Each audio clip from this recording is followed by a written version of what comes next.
Hey there, welcome to LSAT Demon Daily. I'm Ben Olson. That's Nathan Fox. We're the founders of LSATdemon.com and our weekly podcast, Thinking LSAT. We have an email here from Jerry. Jerry says, "Hello, guys.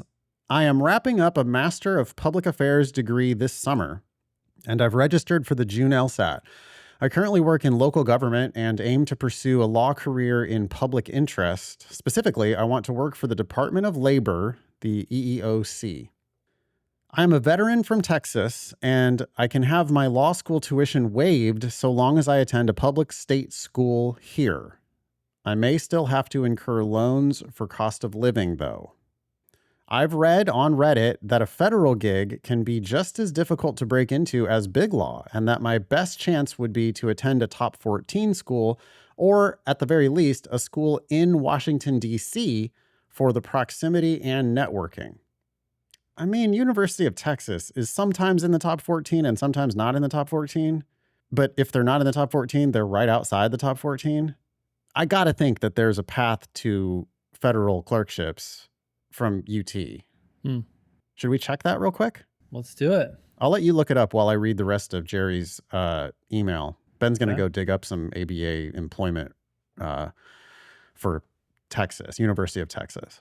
Jerry continues, with the option of free law school on the table, how concerned should I be about getting into a top school, either fully paid or with loans, versus attending a good state law school or even a low or unranked public school here in Texas, considering my career goals?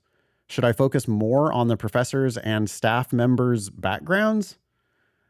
Thank you guys. Your content has been so helpful, and I love doing my daily drills. All the best, Jerry. I have a feeling that if Jerry can get into UT Austin, that's the way to go here. But let me see if you can confirm. I'm guessing that they have a pretty high big law placement, and I'm guessing that they also have a non-zero federal clerkship placement. Actually, they have quite a few. Okay, so first of all, they have a big class. They have 277 people who graduated in 2023.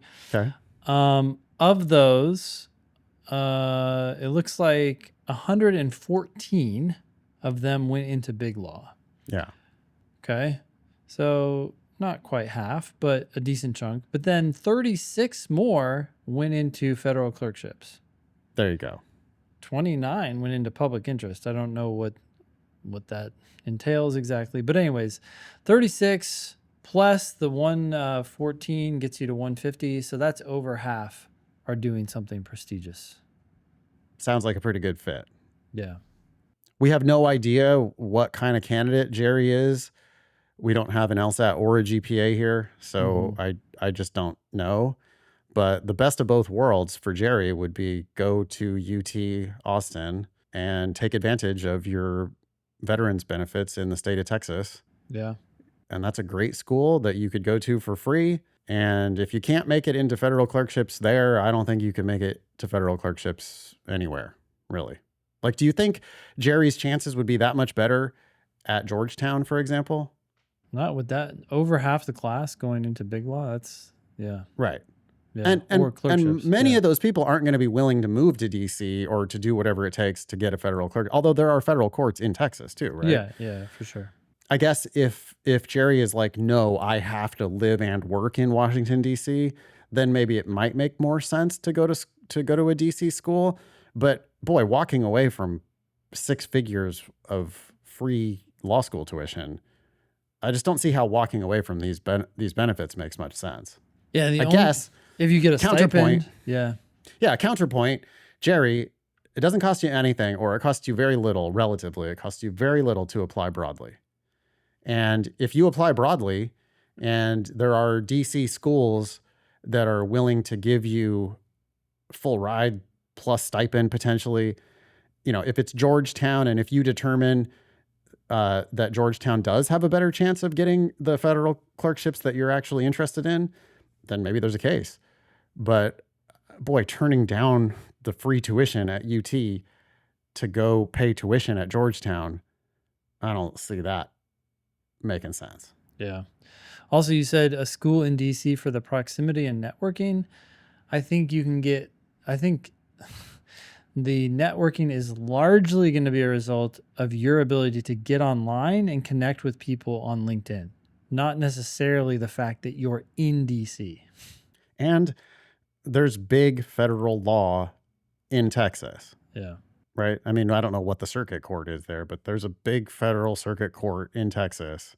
It's not like you can't get federal jobs in the state of Texas. Or get a clerkship during the summer in DC. There's no reason DC folks wouldn't accept applicants from out of state. So yeah, I would just apply broadly, right? Like I would apply to every school in the state of Texas, or every public school in the state of Texas. Mm-hmm.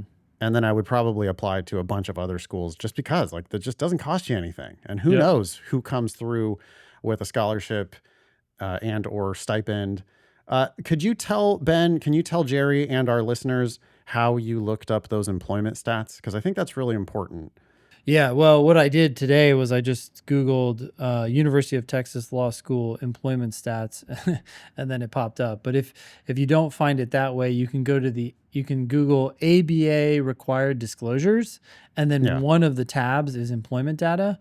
But even better, within, I don't know, I'd say a month, the estimator will have this data on the tuition roll call page, as well as a link to the PDF. Fantastic. I was going to propose that if I hadn't already. It just seems like we might as well have that there. That's what we keep looking for. Away. Yeah. Right. We shouldn't have to go dig it up every single time. We should just have those reports listed.